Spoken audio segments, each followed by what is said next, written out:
বলিউডের সবচেয়ে ব্যবসা সফল খান অভিনেতা, যার মুভির ব্যবসায়িক সাফল্য শাহরুখ সালমান আমিরের ছবির সম্মিলিত ব্যবসার থেকেও বেশি। দুনিয়াব্যাপী তার মুভি 25,000 কোটি রুপি আয় করেছে, কিন্তু তারকা খ্যাতিতে শাহরুখ সালমান বা আমিরের ধারে কাছেও নেই। কে এই অভিনেতা? আর চলচ্চিত্রের এবারের আয়োজন সেই অভিনেতাকে নিয়েই।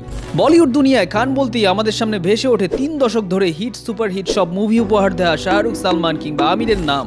কিন্তু তারা বলি দুনিয়ায় যত বড় সুপারস্টারই হোক না কেন, বিশ্বব্যাপী বক্স অফিস কালেকশন বলিউডের সবচেয়ে সফল খান অভিনেতা কিন্তু তাদের একজনও নন। একজন চলচ্চিত্র অভিনেতার টার্ন বা স্টারডাম নির্ধারণের জন্য বক্স অফিস গ্রসকে সঠিক এবং সার্বজনীন স্বীকৃত উপায় হিসেবে বিবেচনা করা হয়। একজন অভিনেতা তার চলচ্চিত্রের জন্য তার সমসাময়িকদের তুলনায় যত বেশি আয় করতে পারে, সে তত বড় তারকা। সুতরাং এতে অবাক হওয়ার কিছু নেই, ভারতীয় অভিনেতাদের মধ্যে শাহরুখ খানের চলচ্চিত্রগুলো ভারতব্যাপী 4,000 কোটি রুপি আয় করে তালিকার শীর্ষে রয়েছেন। কিন্তু কেউ যদি বিশ্বব্যাপী আয়ের কথা বলেন, তাহলে একজন অভিনেতার কাছে তিনি পরাজিত, এবং তাও বিস্ময়কর ব্যবধানে।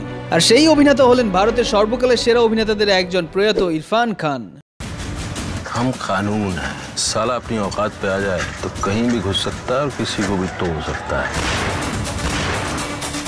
हो आप वर्दी वाले, पर आपके तेवर हैं हुंडों।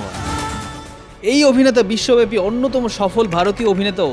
তার অভিনীত Jurassic world, the amazing Spiderman, Slumdog millionaire এবং লাইফ অফ পাই বিশ্বব্যাপী $2.5 বিলিয়ন আয় করেছে, আর যা প্রায় 22,000 কোটি রুপিরও বেশি। এর সঙ্গে তার অভিনীত ভারতীয় চলচ্চিত্রগুলো বিশ্বব্যাপী আয় 3,000 কোটি রুপি যোগ করলে বিশ্বব্যাপী মোট আয় দাঁড়ায় 25,000 কোটি রুপি। আর সেই তুলনায় শাহরুখ খানের ছবিগুলোর বিশ্বব্যাপী আয় 8,500 কোটি, সালমান খানের 7,000 কোটি এবং আমির খানের 6,500 কোটি রুপি। এমনকি বিশ্বব্যাপী তাদের তিনজনের সম্মিলিত মোট আয় দাঁড়ায় 22,000 কোটি রুপি, যা ইরফানের থেকেও কম।